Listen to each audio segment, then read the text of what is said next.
Bonjour, bienvenue au musée Arcabas en Chartreuse, au cœur des musées départementaux.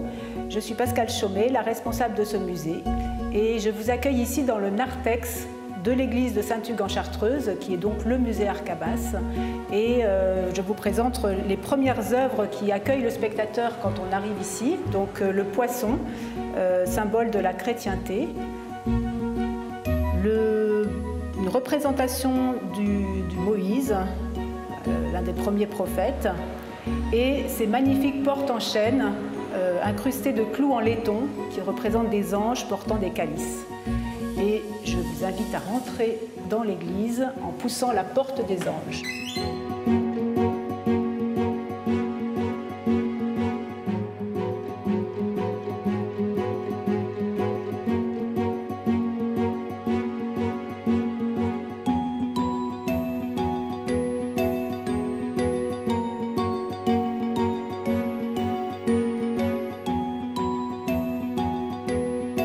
Nous sommes maintenant dans l'église elle-même, qui a été entièrement décorée par l'artiste Arcabas au fil de plus de 30 ans et qui est devenu un musée en 1984 quand Arcabas, considérant qu'il avait terminé son œuvre, en a fait don au département et c'est à ce moment-là qu'elle est devenue un musée. Alors, ici, quand on pénètre dans l'église, on est tout de suite pris par le foisonnement des couleurs, la lumière et puis l'espace lui-même, parce que Arcabas était un artiste sculpteur, mais il avait aussi un regard d'architecte et on voit bien qu'il a entièrement redessiné l'architecture de cette église en repeignant les arceaux, en faisant ce fond blanc sur l'ensemble des murs et des voûtes. Et puis, il a petit à petit commencé à réaliser cette œuvre en plusieurs périodes. Et quand on chemine dans l'église, on se rend bien compte qu'il a travaillé sur plein de supports différents et dans plein de styles différents. Donc l'aventure Arcabas commence dans les années 50. Arcabas est un jeune professeur de l'école des beaux-arts de Grenoble et il a pour ambition de décorer entièrement une église et il cherche un lieu pour pouvoir réaliser cette œuvre complète qu'il voudrait faire. Et il a la chance de rencontrer l'abbé Truffaut, le curé de Saint-Hugues, qui lui fait confiance et lui confie les clés de cette église. Et c'est à partir de ce moment-là, avec l'accord du maire de Saint-Pierre et de l'évêque de Grenoble, qu'il va démarrer cette aventure de plusieurs décennies.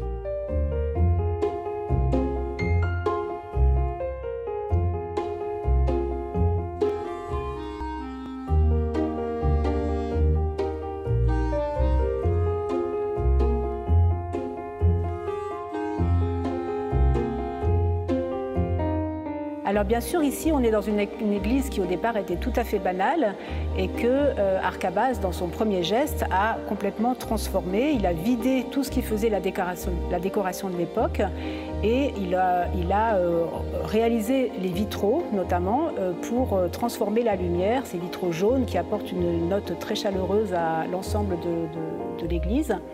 Et puis, il a réalisé le premier bandeau, ce qu'on appelle le premier bandeau, qui est cet élément central dans des tons ocre, rouge et noir et avec quelques rehausses de blanc, qui ceinture complètement l'église, à la fois la nef et le chœur. Dans la nef, il a fait une représentation des 10 commandements, illustrés par des scènes de la vie quotidienne, donc c'est la vie terrestre.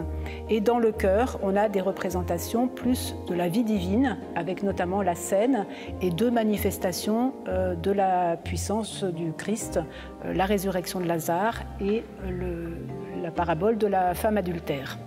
Alors, ce qui est intéressant, c'est que ce bandeau central a été réalisé sur de la toile de jute. Il y en a en tout 144 mètres carrés.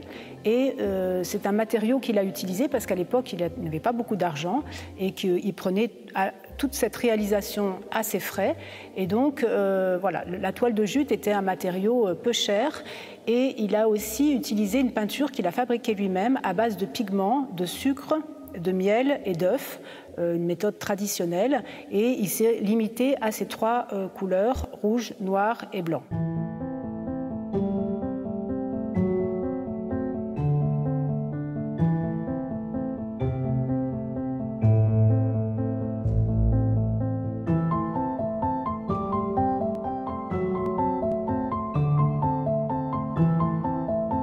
avec la réalisation de cet autel qui fait partie du mobilier liturgique que Arcabas a réalisé également, il considère que son œuvre est terminée, l'église est inaugurée et à ce moment-là, il part au Canada pour enseigner pendant quelques années. Il revient dans les années 70 et à ce moment-là, il reconsidère son œuvre, il la trouve très austère et entre-temps, il a commencé à travailler l'abstraction, il a découvert ce vocabulaire abstrait, il s'y est beaucoup intéressé et il a découvert aussi l'usage de la feuille d'or. Et à ce moment-là, il réalise le deuxième bandeau, celui qu'on appelle le couronnement, qui est le bandeau supérieur, donc, qui ceinture de nouveau toute l'église, avec là un foisonnement de couleurs et de formes, l'utilisation aussi de matériaux comme du sable ou des matériaux un peu plus en volume. Et donc on a une représentation du psaume 150 dans la nef et ici un bestiaire dans le chœur et les représentations stylistiques, on va dire, d'anges porteurs des instruments de la Passion.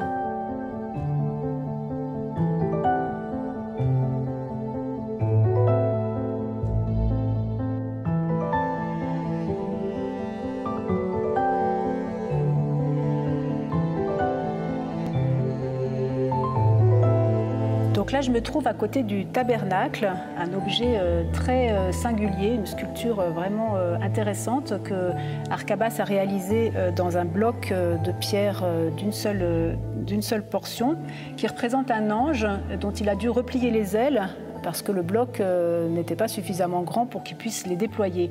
Et il est à la fois effrayant et en même temps très protecteur. Il protège évidemment le coffret du tabernacle. Donc, en 1984, Arcabas fait don de son œuvre déjà réalisée au département de l'Isère et l'église devient donc un musée.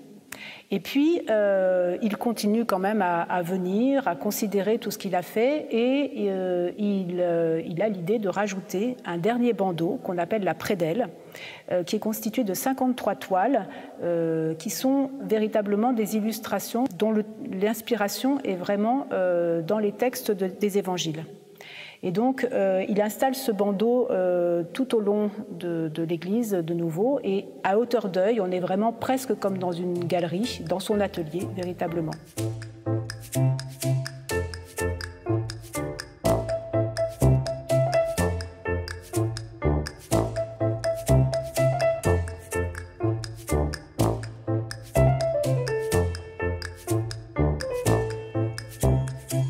Ce qui frappe avec Arcabas, c'est la liberté avec laquelle il a réalisé toute cette œuvre, liberté d'interprétation des textes religieux, mais aussi une grande liberté dans son style, figuratif, abstrait, des choses très dessinées, d'autres beaucoup plus enlevées comme ça. Et c'est une liberté que finalement il transmet aussi aux visiteurs, puisqu'il lui permet, il l'autorise finalement à interpréter librement les figures qu'il a réalisées. Par exemple, ici, ce tableau qui représente le songe de Joseph, donc il a représenté effectivement le songe, l'ange qui vient annoncer à Joseph qu'il va falloir fuir en Égypte pour protéger son fils nouveau-né du roi Hérode, qui veut massacrer tous les nouveau-nés. Et moi, j'y vois aussi une figure beaucoup plus enfantine, presque adolescente, d'un jeune homme, d'un jeune garçon plongé dans le sommeil. On le voit en pyjama, avec une couverture. On a l'impression qu'il est sur un canapé. Et peut-être cette figure qui vient l'inspirer comme ça, c'est aussi tous les rêves qu'il habite et qui vont le conduire vers la construction de sa vie, l'éclairer d'une certaine manière.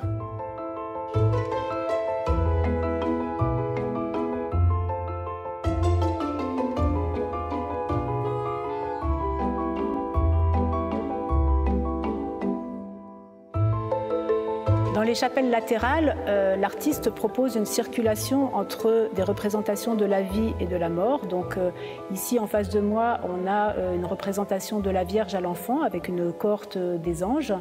Et ici, derrière moi, une représentation du Golgotha avec cette inscription étonnante, naissance. qui est en fait une indication de la naissance de la foi à partir de la crucifixion du Christ.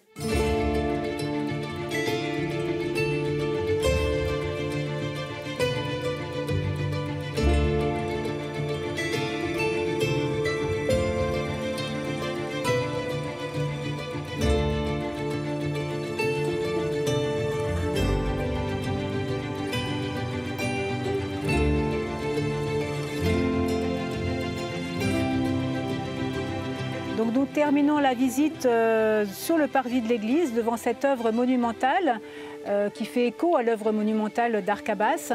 C'est une œuvre de l'artiste Simon Hogade, un artiste breton qui a répondu à la commande du département dans le cadre de la saison culturelle L'Appel de la forêt en Isère.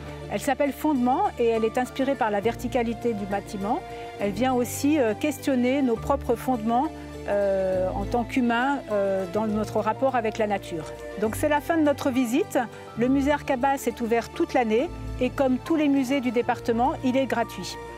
Vous pouvez retrouver toutes nos informations sur le site du département.